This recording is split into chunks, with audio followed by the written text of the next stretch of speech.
Om Swastiastu. Om Swastiastu. Selamat sore pemirsa, apa kabar Anda sore hari ini? Semoga selalu dalam keadaan sehat. Saya Madis Karang, sore hari ini kembali hadir dalam Dialog Harmoni Bali.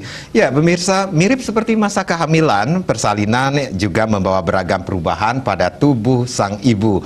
Salah satunya adalah kemungkinan robeknya vagina. Nah, meskipun menjadi masalah yang umum terjadi, bukan berarti kondisi ini tidak bisa dicegah. Mencegah robekan jalan lahir yang luas pada persalinan pervaginam menjadi topik kita pada sore hari ini. Tentunya sudah hadir narasumber yang akan kita ajak berbincang-bincang mengenai topik kita pada sore hari ini. Ada Dr. Kadek Fajar Marta M. Biomed SPOGK. Beliau adalah konsultan uroginekologi dan rekonstruksi. Om Swastiastu, Dr. Fajar. Swastiastu, apa kabarnya? Baik. Selalu sehat ya, Dok ya? Sehat. Mudah-mudahan tetap sehat di masa pandemi seperti ini. Iya, itu yang kita harapkan sekali. Nah, ini topik kita berkaitan juga ini dengan beberapa sahabat saya yang lagi tedung saat ini ya. Ada produser saya juga, Gurika, yang lagi beberapa bulan lagi ini akan melakukan persalinan. Kemudian ada teman saya juga, ada Santi namanya, dan ada juga Gema. Aduh, ini banyak sekali nih mak-mak di ibu-ibu, calon-calon ibu muda nih ya. Ini apakah akibat pandemi ini cuman berdiam di rumah aja kemudian terjadi hal tersebut? Dok, ini kenapa sih topik ini sangat penting sekali diulas pada sore hari ini, Dok? Ya, topik ini kan kita sebagaimana kita ketahui bahwa pilihan pertama untuk orang melahirkan adalah persalinan normal atau persalinan vagina. Setiap calon ibu akan mengharapkan seperti itu. Jadi kita bagaimana caranya membuat ibu itu dapat bersalin dengan nyaman tanpa ada komplikasi baik pada ibunya sendiri maupun pada bayinya.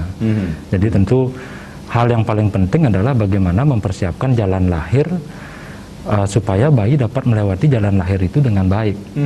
Nah, itulah makanya kenapa hal yang seperti ini saya angkat, karena dia sangat penting sekali. Baik. Gitu. Tadi dokter mengatakan ada persalinan yang nyaman. Ini ada beberapa hal juga yang harus diketahui seorang calon ibu untuk melakukan persalinan nantinya dengan nyaman, Dok? Iya.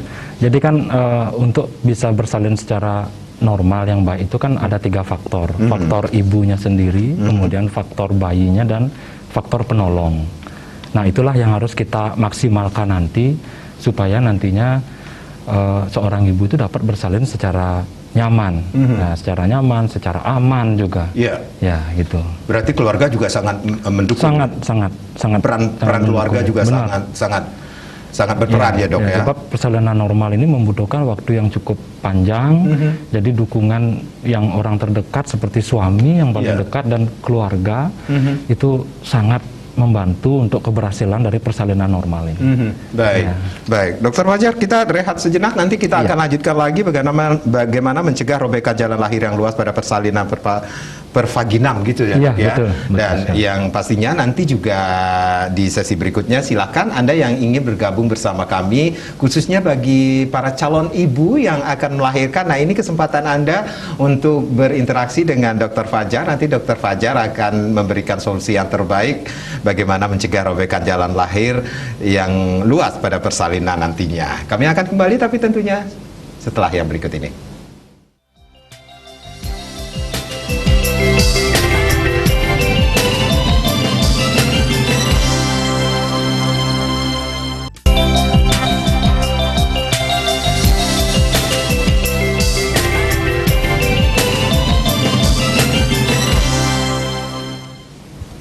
Baik, terima kasih Anda yang baru saja bergabung bersama kami di sore hari ini di Dialog Harmoni Bali, mencegah robekan jalan lahir yang luas pada persalinan pervaginam menjadi topik kita pada sore hari ini. Tentunya masih bersama Dr. Kadek Fajar Marta, MBiomed SPOGK.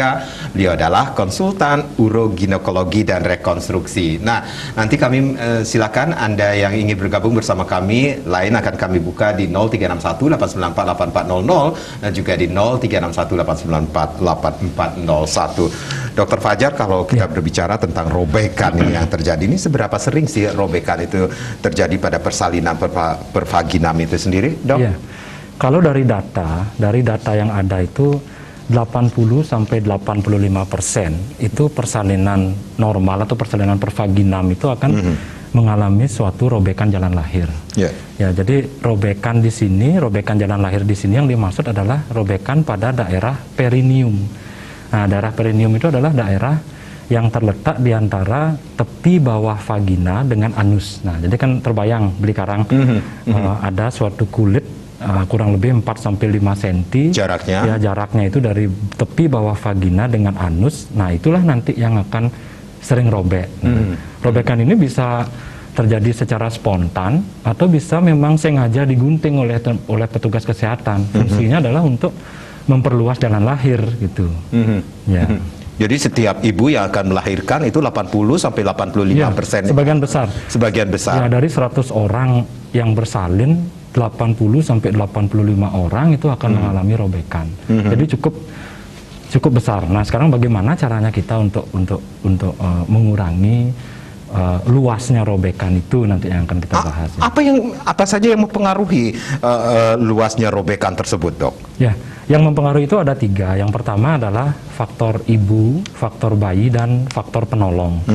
Nah, faktor ibu di sini pada ibu-ibu yang baru melahirkan anak pertama, itu di mana jalan lahirnya masih sempit dan belum pernah dilalui oleh bayi, itu tentu akan berisiko untuk mengalami robekan yang luas.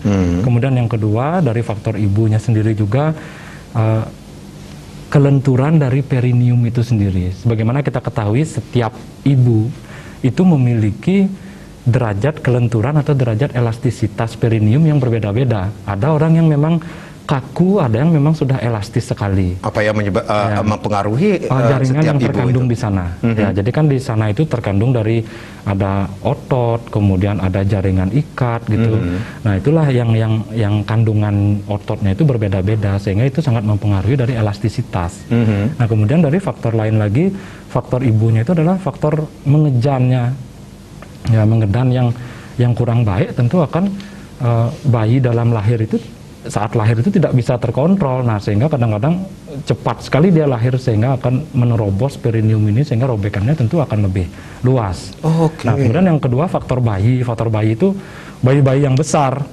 Nah, kalau besar di sini relatif. Ada orang yang bayinya cuma 3.000, hanya 3.000 itu sudah rasanya besar. Tetapi ada orang yang ibu yang memang melahirkan sampai 4.000. Nah, itu juga biasa-biasa saja, tergantung dari jalan lahirnya itu. Dan satu lagi adalah faktor penolong. Faktor penolong yang di sini dimaksud adalah bagaimana penolong persalinan, baik itu ibu bidan maupun dokter kandungan sendiri dalam melakukan pertolongan, supaya melakukan pertolongan persalinan terutama pada saat bayi itu lahir secara baik, sehingga resiko untuk terjadinya robekan yang luas itu akan semakin bisa diminimalisir. Jadi setiap ibu-ibu yang akan melakukan persalinan ini sendiri, pengaruhi atau luasan robekannya itu sendiri juga dipengaruhi oleh sang calon ibu itu sendiri, kemudian bayinya dan juga penolongnya ini sendiri. Nah, ini yang menarik sekali adalah kalau kita berbicara tentang faktor ibu sendiri ini, mengejan pun harus dipelajari sebelumnya, Dok. Iya, betul. Seorang ibu yang ingin melahirkan normal, apalagi melahirkan normal yang pertama kali, itu memang diharapkan harus lebih banyak menonton apa saja tips-tips untuk dapat melakukan persalinan secara baik. Nah, kadang-kadang ibu kondisi pada saat melahirkan itu kan sangat nyeri, kadang jadi sehingga tidak bisa seorang ibu itu mengontrol emosinya, mengontrol ngedannya. Nah, jadi yang penting untuk ibu lakukan adalah untuk melakukan pengontrolan nafas, sehingga dengan nafas yang baik, power kekuatan ibu juga akan baik, sehingga bisa mengontrol keluarnya bayi, sehingga tidak kita ngedennya terlalu keras atau terlalu lemah gitu. Kapan harus keras, kapan harus lemah. Nah, itu sangat penting sekali kita berikan edukasi kepada ibu-ibu yang ingin melahirkan secara normal. Kalau saya lihat nih di sinetron nih, kalau ketika scene-nya ibu-ibu melahirkan, tarik nafas seperti itu, seperti itu yang harus diketahui oleh para ibu-ibu ya, Dok ya. Ibu-ibu yang akan melahirkan seperti itu. Tapi harus yang benar dan baik seperti itu. Iya, betul. Jadi harus sering-seringlah menonton edukasi atau YouTube yang mendapatkan edukasi yang baik dan benar tentunya, sehingga tahu bagaimana cara untuk bersalin yang benar, ya. Jadi harus tahu nih kapan harus menarik nafas, keluarin seperti itu. Nah, ini juga yang menarik adalah faktor bayinya. Besar bayi juga mempengaruhi nanti luas robekannya, Dok. Kan ada juga yang mengatakan nih, aduh ini bayinya gede saja nih, robekannya banyak nih, ntar jaritannya bisa banyak seperti itu. Hanya saja faktor bayi ini tidak dapat kita cegah, karena kan besarnya bayi itu sangat tergantung dari faktor keturunan dan faktor asupan makan. Jadi nggak mungkin kita membuat bayi itu pertumbuhannya kecil untuk mengurangi robekan jalan lahir, itu kan akan berjalan sendiri nantinya. Nah, sekarang bagaimana kita mempersiapkan jalan lahir ibunya, itu yang paling penting supaya dapat dilewati oleh bayi dengan berat berapapun ya.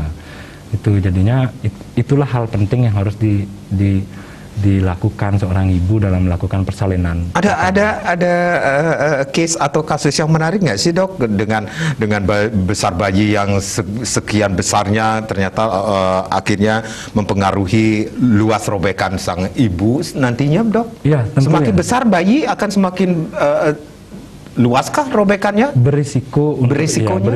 Jadi berisiko untuk mengalami robekan yang lebih luas. Kan sudah barang tentu itu apabila bayinya besar, daerah yang akan dilalui juga tentu akan harus meregangnya juga lebih besar, sehingga resikonya dia untuk robek, jalan lahir itu untuk robek tentu juga akan lebih besar, terutama daerah perineumnya tersebut. Bahkan kadang-kadang sampai terkena ke arah anus, otot anusnya juga kena, jebol akhirnya gitu, karena mungkin mengedan yang tidak baik atau mungkin penolong persalinan yang mungkin kurang baik dalam melakukan penolongan persalinan pervaginam tersebut, Oke, jadi ada yang bisa dilakukan juga untuk mencegah robekan yang lebih luas lagi. Apakah bisa dilakukan, Dok? Ya, jadi kalau untuk ibu-ibu yang ingin bersalin normal itu kan kita seperti yang saya sampaikan tadi, bahwa yang mengalami robekan adalah daerah perineumnya itu. Nah, perineum itu tentu memiliki tingkat kelenturan dan tingkat elastisitas yang berbeda-beda dari setiap ibu itu. Nah, sekarang bagaimana kita mempersiapkan tingkat kelenturan itu supaya memang betul-betul elastis, sehingga pada saat kepala bayi nanti lahir itu perineumnya itu dapat meregang secara baik. Nah, di sini kita akan sering mengajarkan ibu itu untuk melakukan pijat perineum atau masas perineum. Nah, masas perineum, kemudian satu lagi ada namanya kompres hangat pada daerah perineum ibu. Nah, di sanalah nanti harus kita maksimalkan, terutama untuk ibu-ibu yang baru melahirkan anak pertama. Nah, itu sangat penting sekali pijat perineum dan masas perineum. Baik, untuk mengurangi hal-hal misalnya robekannya lebih luas ini sendiri. Dok, maaf, ini apa yang dimaksud dengan pijat perineum ini sendiri? Apakah ini bisa dilakukan sendiri atau memang harus dilakukan oleh pasangannya sendiri, pasangan ibu itu nantinya? Ya, pijat perineum adalah suatu teknik pemijatan pada daerah perineum untuk meningkatkan kelenturan atau daya elastisitas dari perineum tersebut. Nah, ini dilakukan pada usia 37 minggu, jadi di saat bayi itu sudah cukup bulan dan siap untuk dilahirkan, itu dilakukan pemijatan. Nah, apakah boleh dilakukan lebih awal? Kalau baca di literatur sebaiknya jangan, karena pijatan perineum ini itu akan mengakibatkan atau merangsang suatu kontraksi. Jadi kalau bayinya belum cukup bulan atau masih prematur, kalau terjadi kontraksi kan ditakutkan nanti persalinan prematur. Oleh karena itu kita harus tunda dulu sampai bayinya itu cukup bulan. Nah, kemudian tekniknya adalah ini bisa dilakukan secara sendiri ibunya atau bersama-sama dengan pasangan. Yang lebih bagus sih sebenarnya berdua bersama dengan pasangan. Nah, kalau apabila ibu melakukan seorang diri itu tentu akan lebih susah dia karena dengan perut yang besar, sehingga untuk mencapai daerah bawah itu tentu akan lebih sulit. Makanya disinilah kita perlu bantuan sang ayah untuk melakukan pijatan perineum tersebut, gitu. Nah, untuk tekniknya sendiri itu yang pertama kita harus siapkan dulu suatu lotion atau minyak yang aman untuk vagina. Misalkan dulu ini minyak apa? Minyak harganya mahal loh sekarang. Minyak yang ya minyak yang aman, yaitu misalkan minyak zaitun, baby oil, atau misalkan VCO itu, virgin coconut oil itu, nah itu bisa digunakan. Itu bagus banget. Itu bisa digunakan. Nah, jadi tahapan pertama itu adalah posisi.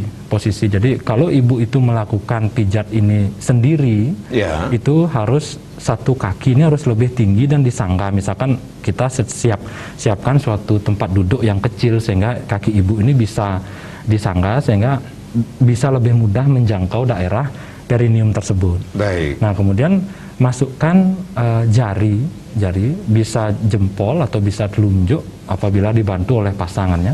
Itu dengan catatan jempol atau jarinya sudah harus bersih ya. Oke. Kalau misalkan ibu di rumah memiliki sarung tangan, boleh. Sarung tangan atau handscoon itu bisa digunakan. Bisa digunakan. Ya. Nah, itu masukkan 2-3 cm ke bagian bawah vagina, dinding vagina, itu dilakukan penekanan. Nah, penekanan ke arah bawah mendekati sayang ya, anusnya. kita nggak ada gambarnya. Saya hanya bisa ngebayangin. Jadinya ini harus dibayang. Iya, oke dok. Oke. Jadi itu dilakukan penekanan dengan hitungan 1, 2, 3, 4, 5 kemudian lepas. Kemudian lakukan juga ke arah penekanan itu ke arah jam 3 dan jam 9. Baik. Dan arah jam 5 dan arah jam 7. Nah, itu kita lakukan penekanan secara lembut, kemudian penekanan secara lembut secara bergilir. Itu lakukan kurang lebih sekitar 2-3 menit. Nah, kemudian tahapan yang kedua adalah kita melakukan sesuai bentuk U. Dari jam 3 sampai jam 9 itu kita tekan seperti itu. Tekan seperti itu. Nah, ini juga lakukan 2 menit lah kira-kira. Nah, untuk ibu-ibu yang memang baru pertama kali itu seringkali ada rasa tidak nyaman. Tidak nyaman karena yang pertama nyeri, dia kadang-kadang merasa ya nyeri, kemudian yang kedua susah, belum ketemu selahnya dalam melakukan pijatan itu seperti itu ya. Jadi untuk yang pertama kali mungkin seminggu itu 2-3 kali cukup.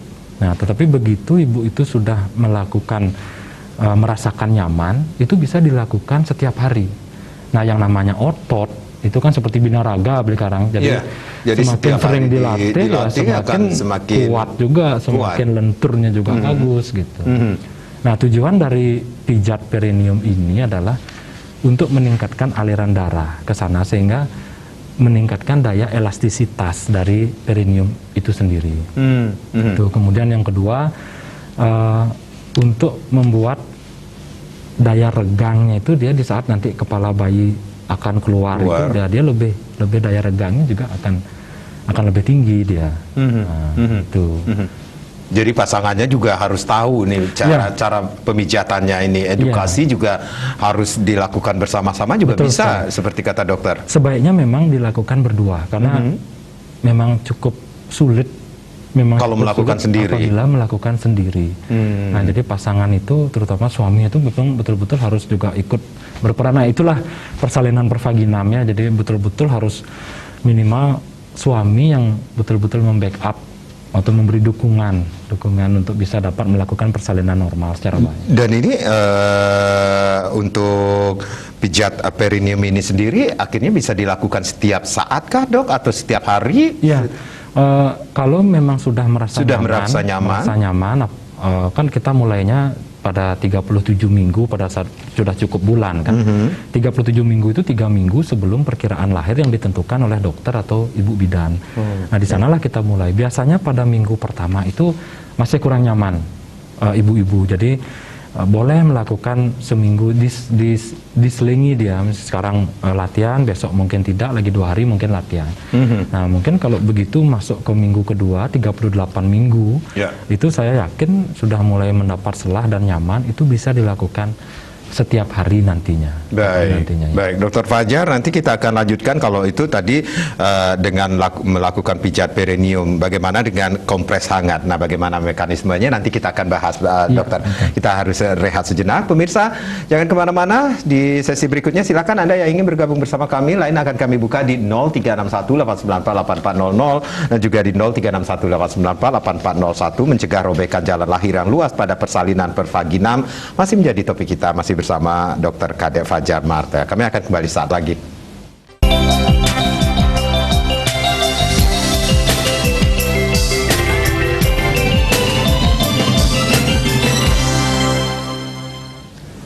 Ya, terima kasih. Kita masih dalam Dialog Harmoni Bali, mencegah robekan jalan lahir yang luas pada persalinan pervaginam atau lahir normal tentunya. Nah, silakan Anda yang ingin bergabung bersama kami. Lain sudah kami buka di 0361894800 dan juga di 0361894801. Masih bersama Dr. Kadek Fajar Marta, MBiomed SPOGK. Beliau adalah konsultan urologi, ginekologi dan rekonstruksi tentunya. Silakan, Dok. Tadi sembari kita menunggu penelpon Niki sendiri, tadi sudah dijelaskan ya, walaupun kita tidak ada gambar alat raga seperti itu misalnya itu tentang pijat perineum itu sendiri. Kemudian ada juga yang dokter katakan bahwa ada teknik tentang kompres hangat ini sendiri. Ini bagaimana mekanisme yang harus dilakukan? Ya, kalau kompres hangat sendiri ini itu dilakukan begitu pasien ini memasuki fase aktif. Fase aktif itu adalah fase persalinan pada pembukaan 4 cm. Nah, jadi dia tidak seperti pijat perineum. Kalau pijat perineum kan dilakukan semasa hamil, mulai dari hamil. Kalau kompres hangat ini tidak. Kompres hangat ini mulai pembukaan 4 cm. Nah, tujuannya sama sebenarnya adalah untuk meningkatkan aliran darah ke sana sehingga menambah elastisitas. Kemudian yang terpenting dari kompres hangat ini mengurangi nyeri.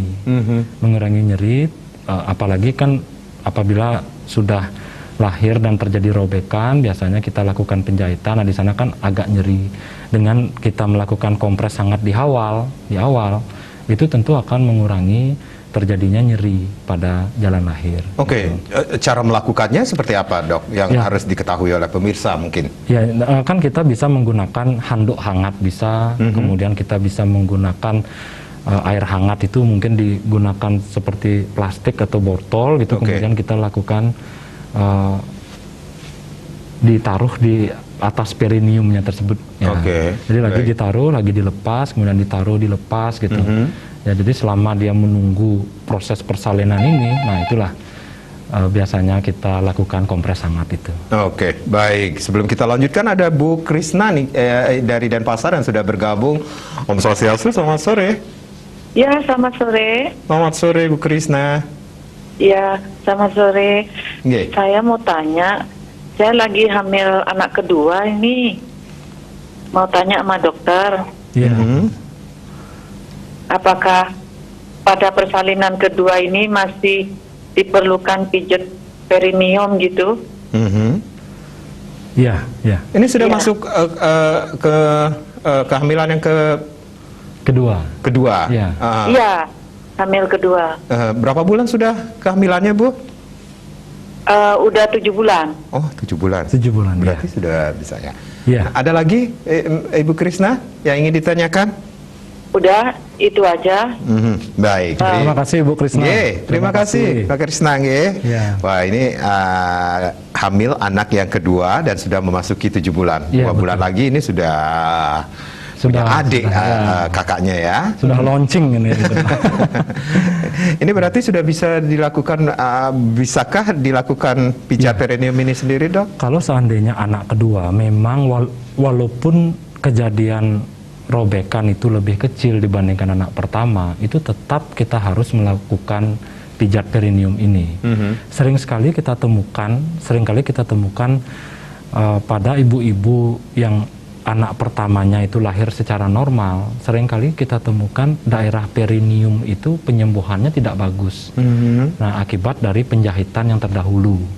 Nah, itulah penjahitan yang tidak bagus tentu memiliki kelenturan yang juga tidak baik. Nah, sehingga mau anak kedua, anak ketiga atau anak keempat dan seterusnya itu sebaiknya memang dilakukan pijat perineum ini. Siapa tahu mungkin dengan pijat perineum ini pada nanti kelahiran anak kedua mungkin malahan tidak ada robek sama sekali. Nah, itu karena kan saking elastisnya itu sehingga kepala bayi itu dapat lahir tanpa harus merobek, tanpa harus menyebabkan robekan pada daerah perineum itu. Ya, tetap harus dilakukan, Bu Krisna. Jadi Bu, dengan kondisi saat ini Bu Krisna harus tetap melakukan pijatan perineum ini sendiri. Tetap dimulai di usia 37 minggu. Jangan sekarang Bu Krisna, karena ini kan masih 7 bulan, nanti takutnya kontraksi rahimnya malahan lahir nanti. Oke, baik. Tunggu lagi 1 bulan sekian ya. Iya. Baru boleh melakukan pijatan perineum ini sendiri ya. Bu Krisna, terima kasih yang lagi menunggu kehadiran buah hatinya yang kedua ini, dan silakan Anda yang ingin bergabung bersama kami di 0361894800 dan juga di 0361894841. Dok, kita ke ini lagi nih, kalau tadi saya tanyakan tentang kompres hangat ini sendiri mekanismenya. Jadi air hangatnya itu air hangat kuku. Air hangat kuku. Air hangat kuku ya, Dok. Ya. Jangan air hangat yang untuk merebus kopi itu ya. Nanti malah tambah kaku nanti.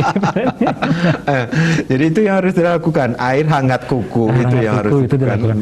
Memang hal-hal yang seperti ini itu masih belum lazim kita lakukan ya. Jadi karena dimana seorang ibu itu merasakan sakit pada saat dia bersalin itu, tentu hal-hal seperti ini itu masih belum lazim. Nah, disinilah kita berikan edukasi betul. Ini juga termasuk juga sosialisasi juga ya, Dok ya, edukasi kepada ibu-ibu yang akan melahirkan secara normal tentunya. Betul. Ada Bu Komang dari Gianyar Niki. Om Swastiastu, selamat sore Bu Komang. Om Swastiastu, Bu Komang. Halo, Bu Komang. Halo. Nggih, durus Bu Komang. Halo. Ya. Halo. Ya, sudah masuk Bu Komang. Ya, selamat sore. Saya mau tanya nih, Dok. Iya, silakan. Saya mau tanya, apakah pijat perineum bisa dilakukan pada semua orang, Dok? Dan pada kasus apa saja yang tidak diperbolehkan ya, Dok ya? Ya, baik. Terima kasih Bu Komang. Nggih, semua Bu Komang dari Gianyar. Oh ya, berarti ini apakah bisa dilakukan oleh setiap ibu-ibu yang akan melahirkan atau memang ada case-case tertentu yang tidak boleh dilakukan, Dok? Ini pertanyaannya bagus. Saya juga lupa tadi mengulas itu ya. Jadi pijat perineum ini sebaiknya tidak dilakukan pada keadaan perineum perempuan yang memang rapuh. Nah, mungkin rapuh di sini maksudnya mudah berdarah. Mungkin ibu bidan atau dokter kandungan pernah melakukan pertolongan persalinan pada daerah perineum yang rapuh. Jadi begitu kita lakukan penjahitan atau kita tekan ke bawah itu sudah robek, sudah berdarah. Nah, itu jangan dilakukan seperti itu. Kemudian yang kedua, pada suatu keadaan infeksi kondiloma namanya, itu ada kutil vagina di daerah perineum, di daerah vaginanya, itu sebaiknya jangan. Takutnya nanti malah menyebar nanti kutilnya tersebut. Nah, jadi pada dua hal itu yang memang tidak boleh dilakukan untuk pijat perineum ini. Itu. Oke. Ini padahal kan pijatannya itu cuma tidak terlalu keras, Dok. Ya. Pada saat pertama kali itu karena otot itu masih kaku, jadi itu tentu akan lebih keras kita penekanannya itu. Nah, mungkin untuk yang pada minggu kedua atau minggu ketiga itu mungkin akan sudah elastis sehingga kita bisa lebih gampang atau lebih mudah dalam melakukannya. Nah, kemudian pada yang paling sulit itu kan melakukan pada yang berbentuk U itu, yang dari jam 3 sampai jam 9 itu kita agak lebih susah itu melakukan itu. Nah, di sanalah sering kalau memang vagina yang rapuh atau vagina yang mudah berdarah, Nah itu seringkali menimbulkan pendarahan pada daerah itu. Nah, yang kedua ini yang tidak boleh dilakukan, dokter mengatakan ada pada kondisi ada sesuatu Ya, kutil pada vagina. vagina ini Ya, sendiri. jadi ada penyakit namanya kondiloma acuminata. Apakah setiap ibu yang dalam kondisi hamil ini mengetahui dirinya ada kutil atau bagaimana, Dok? Oh, karena itu kan tampak.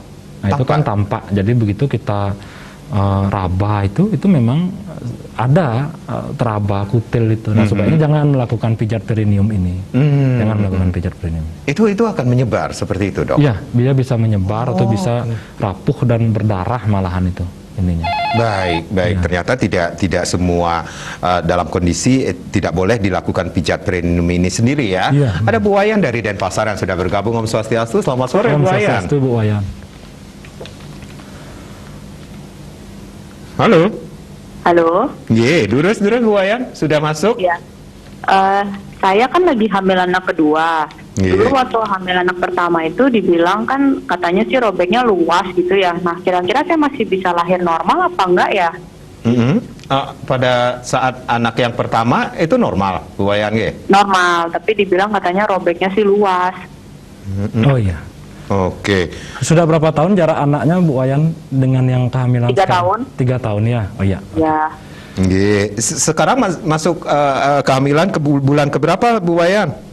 Masih 20 minggu. Oh, 20 minggu 5 bulan. 5 bulanan Baik. Terima kasih Bu Wayan di Denpasar niki. Dok, silakan, Dok. Ya. Pertanyaan.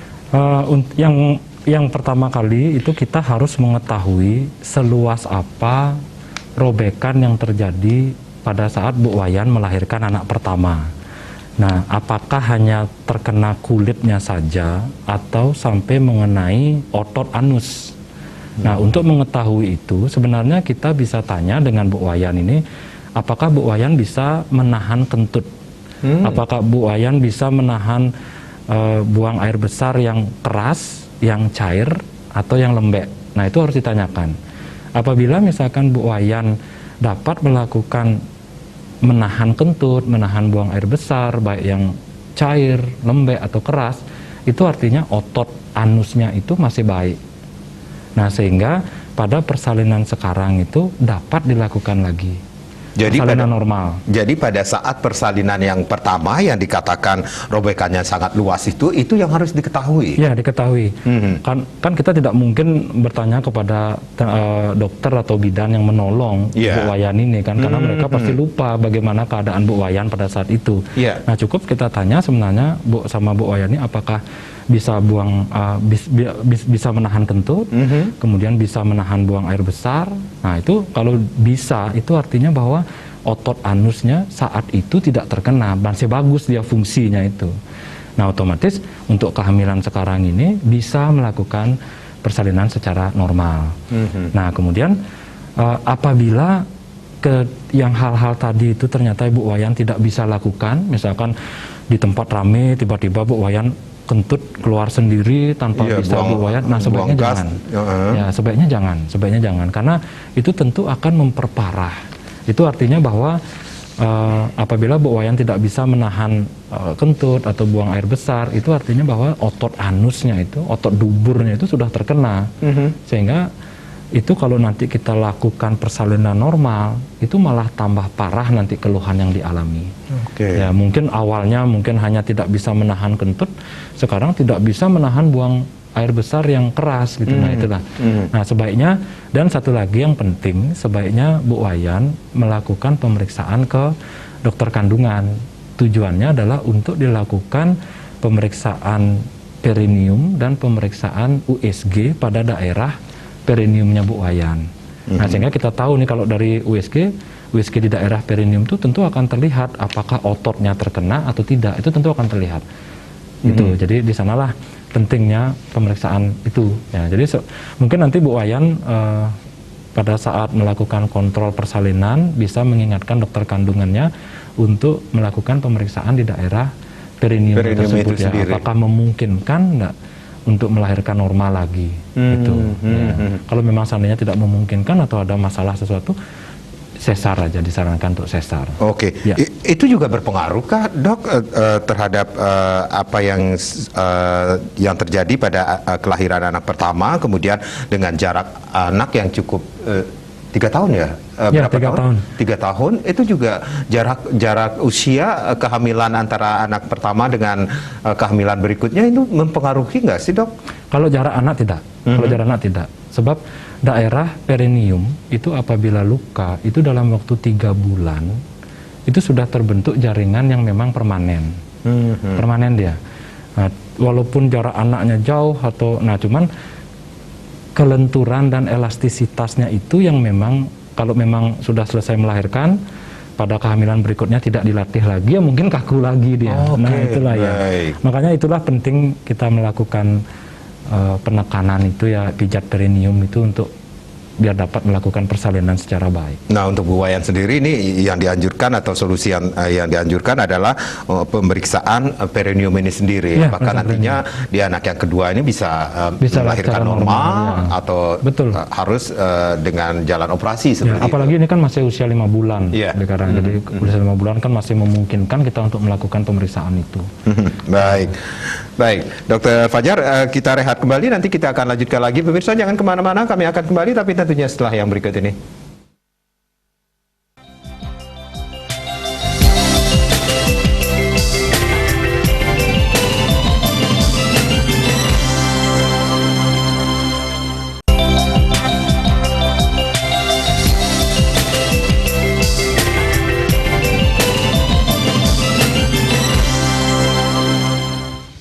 Baik, masih di Harmoni Bali mencegah robekan jalan lahir yang luas pada persalinan normal atau pervaginam menjadi topik kita di sore hari ini. Silakan Anda yang ingin bergabung bersama kami, lain kembali kami buka di 0361 894 8400 dan juga di 0361 894 8401. Masih bersama Dr. Kade Fajar Marte M. Biomed SPOGK. Beliau adalah konsultan uroginekologi dan rekonstruksi tentunya. Baik, sembari kita menunggu nelpon ini kembali, dokter, kalau di awal ada beberapa hal atau beberapa faktor tadi yang dokter sampaikan tadi tentang mempengaruhi luasnya robekan itu sendiri, ada faktor ibu, bayi, penolong. Nah, ya, ini dari faktor ibu sendiri tentang mengejannya ini sendiri. Nah, dok, ini apakah ada kalau dari cara mengejan kemudian ada posisi yang mengedan gitu ya, dari seorang calon ibu agar tidak mempengaruhi robekan jalan lahir ini sendiri, dok? Ya, kalau kita bicara posisi mengedan dalam hubungannya dengan robekan jalan lahir, posisi mengedan yang paling minimal menyebabkan robekan adalah posisi litotomi dan posisi miring. Nah, litotomi itu seperti litotomi apa, itu dok? Seperti yang biasa dilakukan oleh tenaga kesehatan. Seorang ibu tidur setengah duduk, kemudian kakinya ke atas. Oh, seperti sinetron-sinetron itu ya. Jadi itu merupakan dan satu lagi posisi miring, mengedan itu sambil miring. Nah, kenapa memiliki tingkat yang rendah? Karena dua posisi ini itu tekanan bayi ke arah bawah itu tidak sebesar posisi lain. Kita ketahui bahwa ada beberapa posisi jongkok ada, kemudian posisi berlutut juga ada. Nah, sebenarnya kan posisi yang dianjurkan untuk bersalin normal adalah senyamannya pasien. Oke. Ya, cuman hanya saja kita ya silakan. Oke, ya. Kita tunda dulu. Ada Bu Ketut Niki dari Gianyar. Om Swastiastu. Selamat sore Bu Ketut. Om Swastiastu Bu Ketut. Selamat sore. Dures Bu Ketut. Saya mau nanya sama Dokter Fajar, ini kan saya hamil pertama ya. Iya, betul. Teman-teman saya tuh ada yang katanya dia ke dokter terus bilang pokoknya dia nggak mau digunting waktu saat lahir, pas di perineumnya. Sebenarnya kita boleh minta kayak gitu nggak sih? Apa gimana ya? Saya takut ini soalnya kalau robek gimana gitu. Iya. Bentar. Niki, kehamilan yang pertama ya. Sudah masuk ke bulan keberapa Niki? Masih 3 bulan sih. Oh, 3 bulan, tapi masih mencari-cari ini ya, Ya, betul, banyak betul, informasi tentunya. Digunting Iya. namanya tahu gunting. Oke, baik, terima kasih. Makasih nggih, Renggi Anyar niki. Nah, ini bisa Iya, betul. bisa ini nggak sih sama dokternya, jangan dong, jangan digunting, nanti suami saya komplain. Ya, sekarang kita ketahui seiring berjalannya waktu dan informasi itu, sering sekali pasien itu datang untuk bersalin normal itu sudah membawa plan namanya, perencanaan apa-apa yang harus diperhatikan pada saat dia melakukan persalinan. Nah, salah satunya adalah tidak mau digunting perineumnya itu, dan kalau bisa secara spontan saja, diamkan saja, robek gitu. Iya, Diamkan saja, robek. oke, Nah, itu iya. sering sekali pasien meminta seperti itu. Nah, hanya saja perlu diketahui oleh Bu Ketut bahwa perlu atau tidaknya digunting pada saat persalinan itu tergantung kondisi pada saat itu, pada saat kepala bayi itu sudah benar-benar mendorong perineum itu. Nah, di sanalah kita bisa tahu apakah perineum itu kaku atau sudah lunak atau elastis. Nah, kalau seandainya pada saat kepala mendorong perineum itu, perineumnya sendiri dapat meregang dengan baik, kemudian tidak menghalangi bayi ini untuk lahir. Nah, kemudian regangannya itu tidak akan menyebabkan robekan yang luas.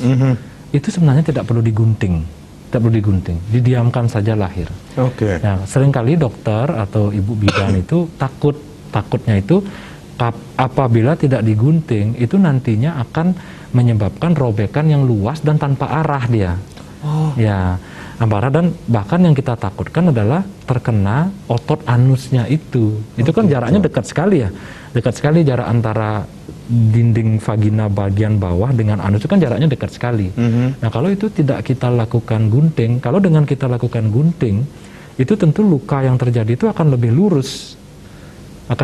Dia lukanya tidak ke segala arah. Yeah. Jadi di daerah yang kita gunting saja itu yang akan luka. Nah, cuman guntingnya ini harus tepat waktunya, jangan terlalu dini. Nah, seringkali kita melakukan gunting itu terlalu dini, kepalanya belum mendorong, kita sudah gunting, tentu lukanya jadi akan lebih luas, pendarahan jadi akan lebih banyak. Dan itu juga berpengaruh terhadap sang ibu sendiri? Iya, kan kepala belum terlalu mendorong, tetapi sudah kita gunting, tentu pendarahan kan akan banyak sekali, sangat berisiko. Jadi waktu yang tepat untuk kita memprediksi dan melakukan pengguntingan itu yang penting. Yang pentingnya. Ya, walaupun nanti Bu Ketut mengatakan tidak ingin digunting, tetapi dokter juga akan melihat kondisinya betul, nantinya. kalau seandainya Bu Ketut minta tidak digunting, ternyata pada saat itu nanti ternyata perineumnya itu menyebabkan hambatan, apalagi Bu Ketut ini hamil pertama. Hamil pertama. Nah, di mana seperti yang saya katakan tadi, hamil pertama itu jalan lahirnya itu tentu belum teruji, dia belum pernah dilalui, tentu masih sempit. Nah, kalau sekarang misalkan tidak kita gunting, itu bayinya nanti tidak lahir nanti gitu loh. Tetap dia di sana gitu. Nah, supaya kita untuk memudahkan kelahiran, untuk memperluas jalan lahir, kita lakukan gunting. Nah, tentu itu harus diinformasikan. Ya, jangan sampai menimbulkan masalah nanti, karena pasien itu memang sudah membawa yang namanya berplan dia. Sudah membawa perencanaan apa-apa yang harus dilakukan pada saat persalinan nanti. Ya, walaupun itu request dari... Ya, request ya. Kalau request kan kita boleh saja, tetapi kan tetap harus diedukasi. Nah, kan intinya kita menyelamatkan ibu dan bayi. Ya, jangan sampai bayinya bagus, tentu ibunya hancur vaginanya itu. Nah, gimana kan menjaritnya juga tentu akan sulit itu. Paling panjang berapa sih, Dok, yang digunting, Dok? Oh, bermacam-macam itu ya. Kalau kita melakukan pengguntingan itu paling cuma 3 cm, 3 sampai 4 cm, dan ke arah pinggir, bukan ke arah anus dia. Jadi ke arah pinggir sana, supaya otot anusnya tidak kena. Gitu. Kemudian dengan melakukan itu kita dapat melakukan penjahitan secara baik gitu. Sehingga dengan melakukan penjahitan baik, penyembuhannya pun juga bagus. Penyembuhannya bagus, sehingga di kemudian hari itu ya fungsinya juga bagus. Baik, Ya. baik. Kita ke pertanyaan saya tadi tentang mengedan ini sendiri. Ada yang harus diketahui dari posisinya. Kemudian berarti ada juga cara mengedan yang baik untuk mengurangi robekan nantinya, dok. Iya. Seperti yang di awal saya tanyakan itu. Iya kan, kita kan proses mengejan itu kan sangat tergantung dari kontrol nafas. Kontrol nafas. Seorang ibu itu wajib belajar bagaimana cara mengatur nafas di saat dia ingin melahirkan normal. Karena memang nyeri. Nah, kita kan berdua belum pernah melahirkan ini sekarangnya. Tentu orang-orang yang sudah pernah melahirkan itu nyerinya memang tidak bisa dikatakan. Baik. Nah, kalau dia tidak melakukan kontrol nafas, itu nanti mengedannya malah tidak terkontrol. Nah, dengan dia melakukan kontrol nafas yang baik, kekuatannya dia ngedan pun juga akan lebih kuat. Sehingga pada saat bayi itu sudah akan lahir, dia bisa mengontrol mengedannya itu. Jadi tidak keras lagi, cukup mengedan yang lembut atau cukup dengan tiup-tiup sehingga bayi itu dapat lahir dengan mulus. Nah, mendaratnya dia mulus itu. Oke. Ya. Berarti dari sisi penolong persalinan juga ada hal-hal yang harus diperhatikan, dok. Selain Ya, dari betul. faktor sang ibu dan bayi ini sendiri, dok. Betul, kalau penolong persalinan itu kan faktor krusial yang paling penting adalah pada saat kepala bayi itu lahir melalui perineum itu. Nah, di sanalah seorang penolong persalinan itu wajib melakukan penahanan terhadap kepala bayi itu supaya keluarnya tidak terlalu cepat. Oh, gitu. Penolong persalinan itu sangat penting karena dia yang memberikan aba-aba. Ibu ngedan. Nah, ibu stop mengedan. Stop mengedan, Bu. Sekarang ibu tiup-tiup saja. Nah, itu penting sekali aba-aba dari seorang penolong persalinan. Nah, kalau misalkan penolong persalinan tidak bisa memprediksi ini kira-kira sudah akan lahir atau belum itu, nah di sana kadang-kadang yang sudah tinggal ngeden sedikit malah disuruh ngeden yang keras, Bu. Nah, di sana kadang-kadang keluar itu kepala bayinya sehingga robekannya luas. Nah, perlu melakukan penahanan di saat kepala bayi itu lahir supaya lahirnya kepala bayi itu bisa terjadi secara pelan-pelan, perlahan dia kepala bayi itu. Oke, dok, 80 sampai 85% ibu-ibu yang melakukan persalinan normal ini akan mengalami robekan jalan lahir ini sendiri. Nah, bagaimana dengan perawatannya, dok? Perawatan robekan pada jalan lahir ini? Ya, sebenarnya perawatan pada vagina itu tidak membutuhkan suatu hal yang khusus. Kita ketahui bahwa vagina itu adalah suatu organ yang mendapatkan aliran darah yang sangat banyak. Sehingga apabila terjadi luka itu gampang sekali sembuh. Nah, kita kan mungkin sekarang tahu dulu ya, ibu-ibu yang bersalin misalkan di dukun itu tidak dilakukan penjahitan tetapi sembuh sendiri. Karena memang vagina itu cepat sekali sembuh apalagi dilakukan penjahitan. Berapa lama sih, dok, biasanya maksimum? Kira-kira kalau memang tampak luarnya itu dalam waktu 2 minggu itu dia sudah tertutup lagi seperti biasa. Apalagi sekarang teknik-teknik penjahitan, kemudian benang-benang yang digunakan pada saat persalinan normal itu sudah sangat baik ya. Nah, sehingga akan kembali seperti semula sebelum dia robek gitu. Nah, untuk perawatannya sebenarnya simpel. Yang penting jaga kebersihan. Kalau seandainya ibu itu malas untuk cebok, itu bisa melakukan menggunakan tisu basah untuk melakukan pembersihan itu. Nah, hanya syaratnya satu aja, jangan menggunakan air hangat. Mungkin tadi pada saat bersalin itu harus kompres hangat, tapi begitu sudah dilakukan penjahitan sebaiknya jangan, karena benang-benang yang kita gunakan itu bisa lepas nanti. Gitu. Ya, baik. Jadi sebaiknya jangan menggunakan air hangat, cukup menggunakan tisu basah. Dokter Fajar, singkat saja, ini ada yang ingin disampaikan kepada calon-calon ibu rumah tangga nih yang akan melahirkan secara normal ini sendiri untuk mencegah robekan jalan lahir. Ya mungkin yang pertama jangan takut untuk lahir normal, jangan takut untuk lahir normal. Kemudian yang kedua, lebih seringlah menonton video-video edukasi. Sekarang kita sudah gampang sekali mengunduh atau menonton di daerah di YouTube itu bagaimana cara melakukan pengedanan yang baik untuk dapat lahir dengan baik. Kemudian yang ketiga, lakukanlah pijat perineum secara rutin sejak usia 37 minggu untuk dapat mengurangi risiko terjadinya robekan jalan lahir yang luas. Mungkin itu saja. Baik. Terima kasih, Dr. Fajar. Mudah-mudahan ilmu atau edukasi saat ini juga menjadi apa ya, bagi ibu-ibu yang akan melahirkan Ya, ini bermanfaat ya tentunya ya. Baik, saya Made Sukadana Karang mengucapkan terima kasih atas perhatian Anda. Kita berjumpa lagi di lain kesempatan. Sampai jumpa. Om Santi, Om Santi, Santi, Santi, Santi, Om. Santi, Om.